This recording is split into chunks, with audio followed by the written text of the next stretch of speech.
Hello, everybody. Nice to meet you. My name's Connor. I'm a volunteer here at Cyber Seniors, and we're going to be doing a little tour here of this town called Tervuren in Belgium. I lived in Tervuren for about 2 years. We moved to Belgium for my mother's work.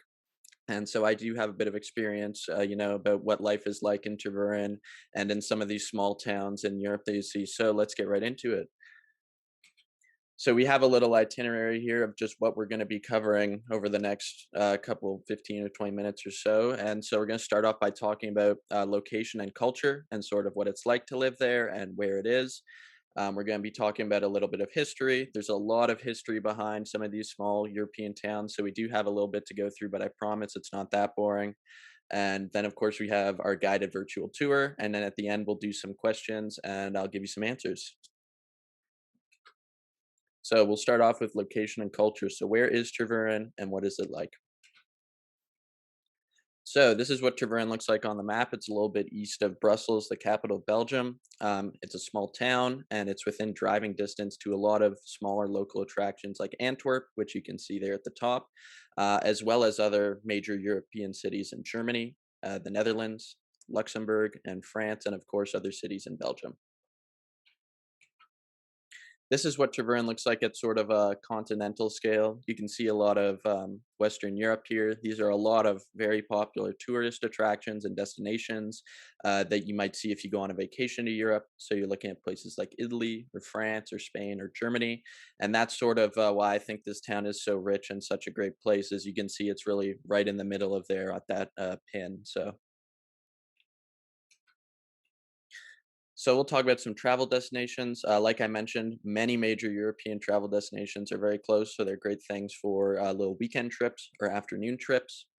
Some of the big ones are Paris in France, Amsterdam, Cologne in Germany, and Luxembourg, the city and the country. And of course, I think part of what makes this town so great is that it's small, and that's not something you can really replicate by going to Paris or Cologne or Amsterdam. And so there are a lot of other small, beautiful towns and villages that you get to visit while you live somewhere so close.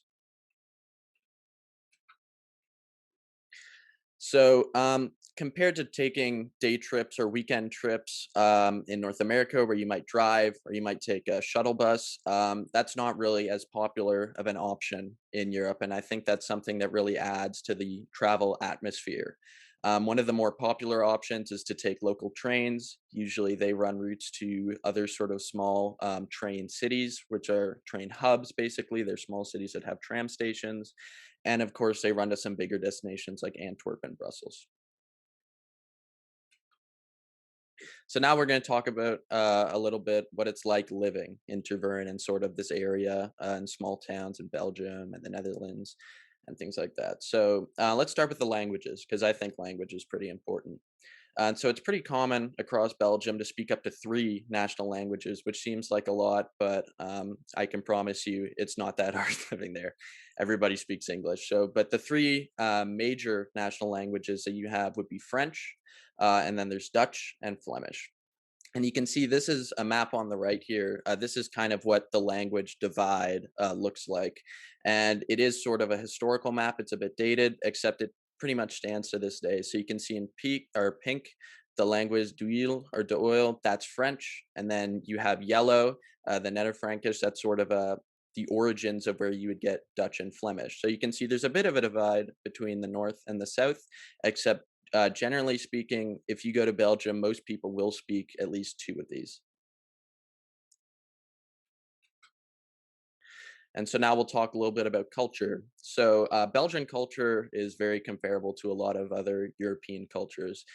So you're talking about things like France and Dutch, or sorry, the Netherlands, which are close by, as well as, like I mentioned, Luxembourg and a bit of Germany. So it's really a bit of a mashup between a lot of the major European cultures.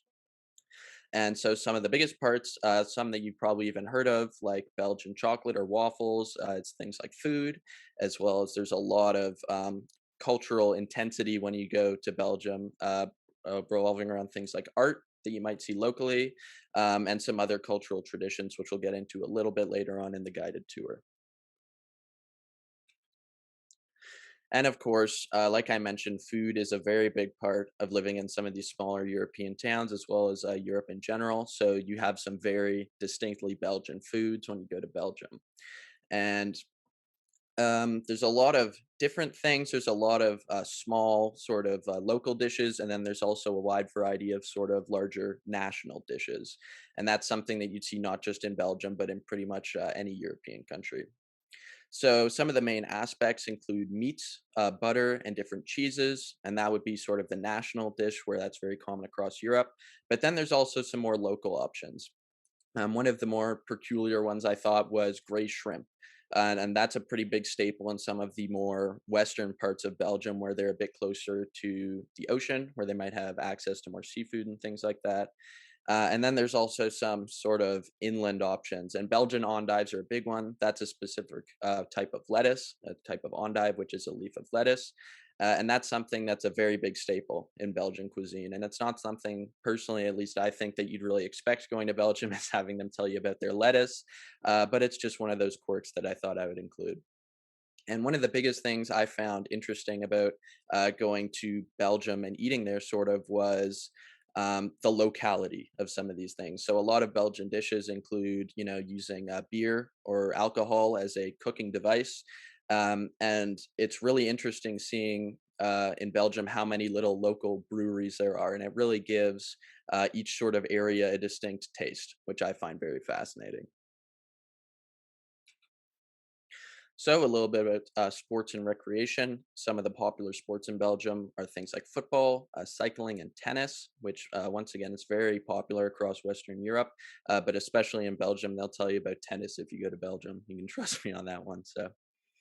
Um, they also take part in a lot of sporting events, competing with other European countries and other countries in general. So things like the Tour de France, which you can see in the bottom right there, that is actually the Tour de France passing through Tervuren on the Avenue du Tervuren in 2019. It was part of the route.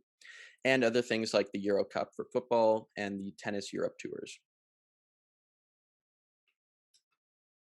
And so now I have two little fun facts here that I thought were interesting. These were things that I actually learned about while I lived in Tervuren, because if you go there, people will be more than happy to tell you about their town and their culture.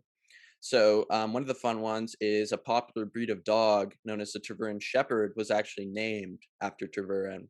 And there's a little bit of an interesting story here because it's not something you really expect getting told about a dog when you go there.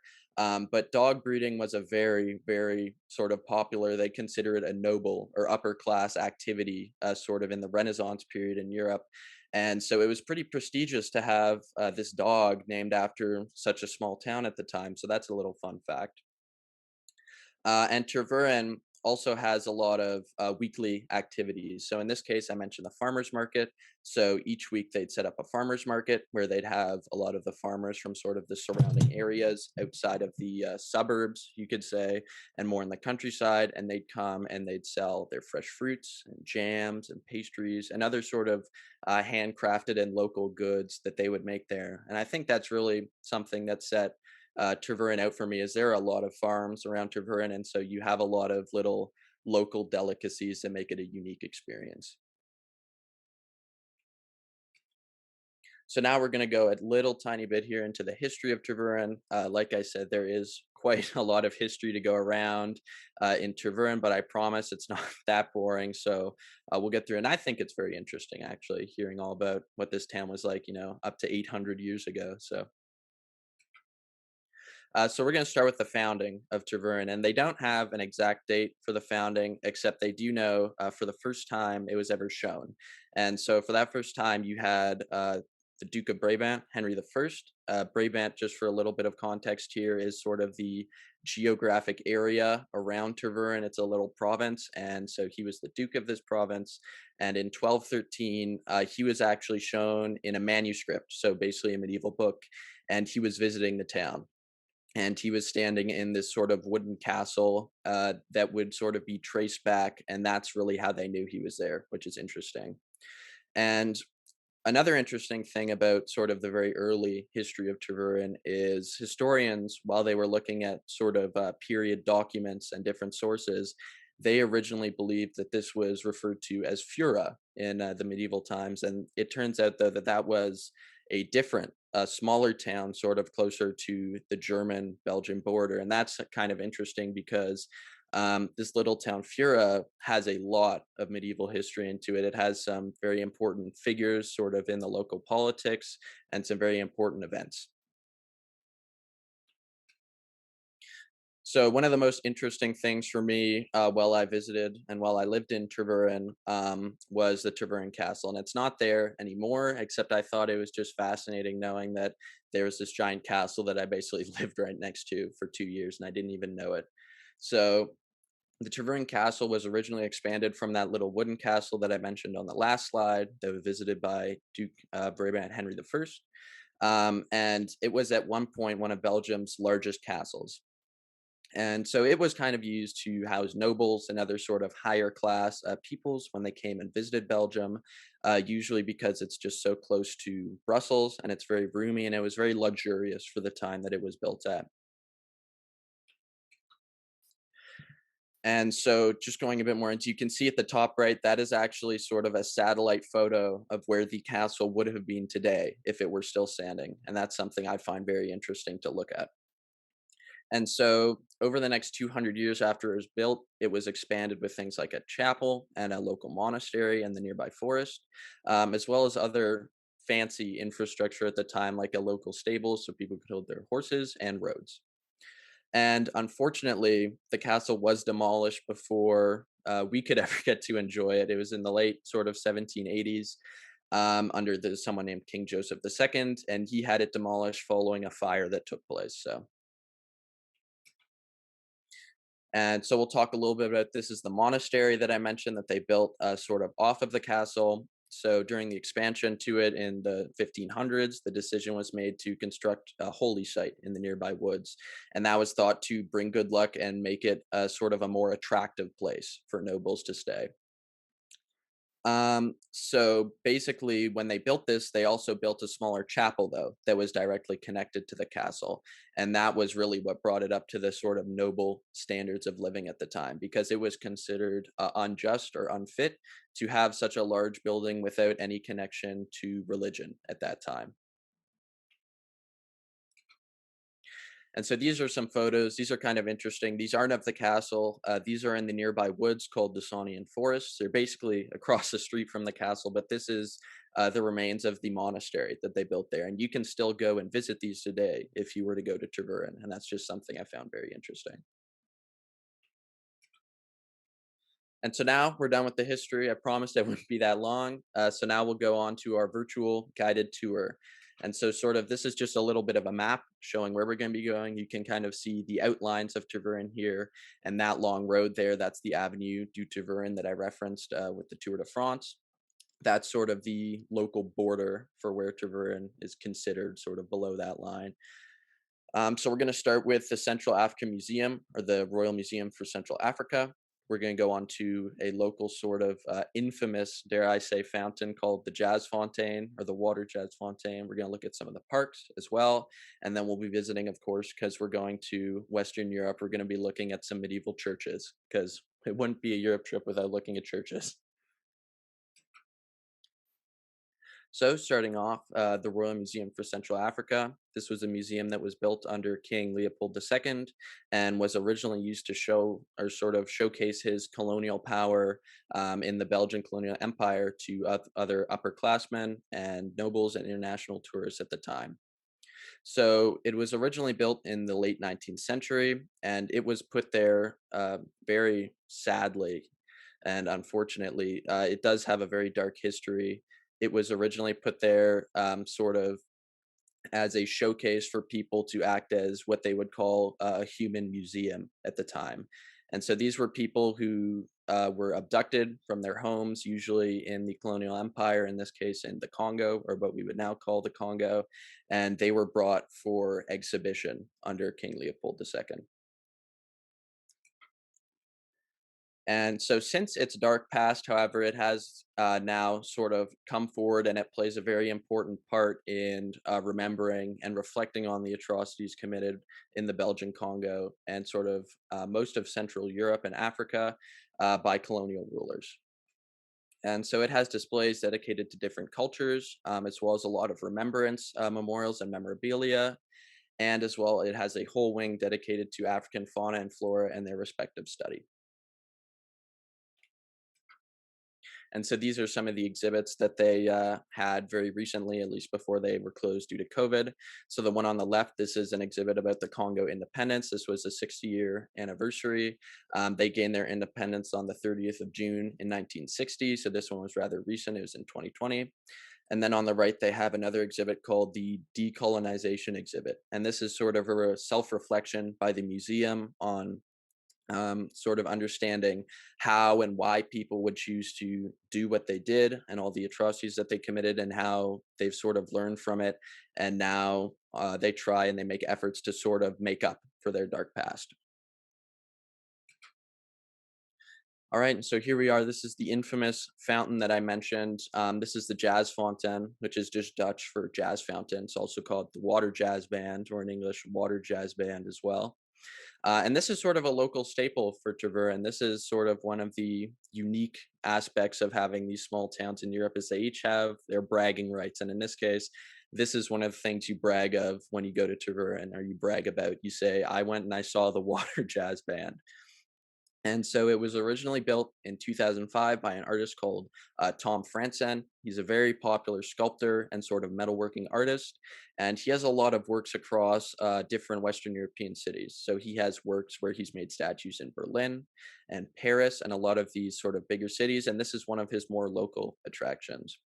And so, a fun story, I mentioned that this was the infamous sort of statue and sort of roundabout cultured item. And that's because I'm not sure if any of you are aware of this, but there's sort of a international game called geocaching where you would take a box and you hide it somewhere and you put its location online and people would come and they'd take something and they'd leave something.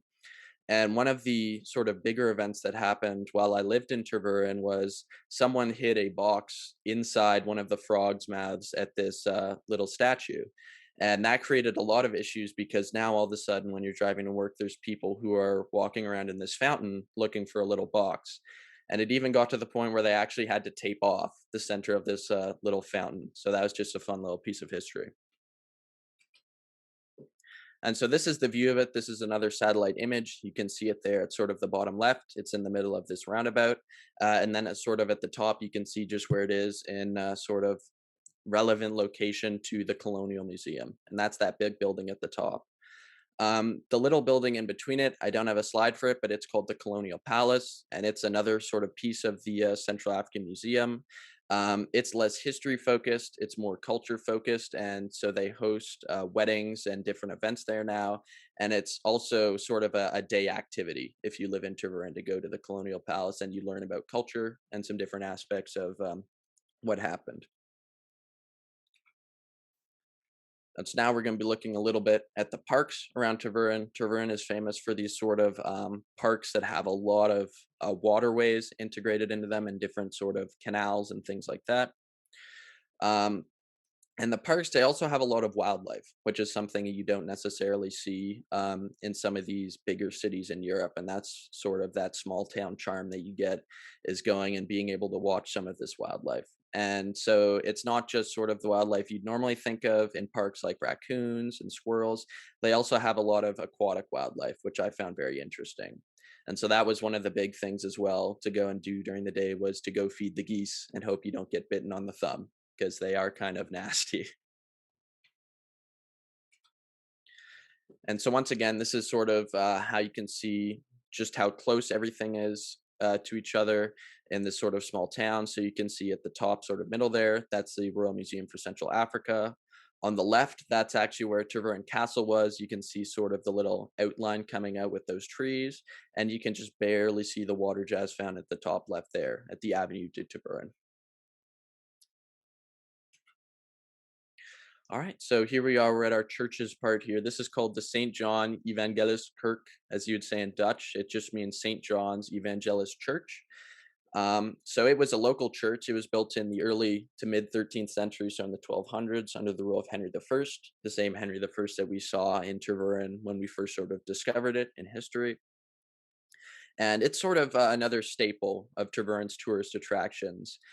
This church has a lot of history behind it, and not just medieval history, but you can also see a lot of the other events fold in there. Like they have a memorial to, like I mentioned before, the Congolese workers who were brought here and abducted to sort of be shown off. As well as you can really see how it's changed over the next 700 years. So that's something that I thought makes it interesting. This is what the inside looks like. You can see sort of when it was built is reflected in it. It was built in what was called a Gothic style. So you can see a lot of use of the pillars and a lot of the pointed arches, as well as an interesting fact of how they actually dated and went back and knew when this church was built is you can see sort of those crosses at the top and those pointed arches. Those were a telltale sign that this was built in sort of the mid 13th century because that would have been deemed in style when it was built. And it is a cross church. So you can see on the left, it is built in the shape of a physical cross. And like I mentioned, again, this is sort of the memorial to all those who gave their lives or lost their lives to colonial rule and whose lives were sort of unjustly taken from them by rulers like King Leopold II, who wanted to show off, basically. And it's the cost of colonialism. And so this is a bit more of what you'd see going inside the church. You have some sort of grotesques of what would be depicted as monsters in the Bible, because obviously this is a Christian church. So they have a lot of stories built into them. You can see as well some brass statues. Pay attention to the one in the middle as well, actually, because that's very important. That is Saint Hubertus. And that was a local saint, which we're going to get into on the next slide here, which is his chapel. And so this is called Saint Hubertus Chapel or Saint Hubertus Chapel, sorry, in Dutch. It literally translates to Saint Hubertus's chapel. And it's a small chapel, relatively small chapel by European standards. And this was actually the one that was built into the Tervuren Castle in 1617, which we mentioned a bit earlier. And it was commonly believed, or it was commonly believed, that this chapel was the resting place of the Saint Hubertus. But this is commonly disputed. It ties into that whole Fura thing where they were misidentified, basically. But the history does still stand to this day. Every year in October, they host sort of an open air outdoors blessing ceremonies for workhorses and dogs that a lot of the farmers may still use, which supposedly protects them from rage and bad feelings, basically. And so that basically wraps up our presentation on Tervuren. So now I suppose we can go into sort of the question period here, and we just have a big one to start off: is would you visit Tervuren?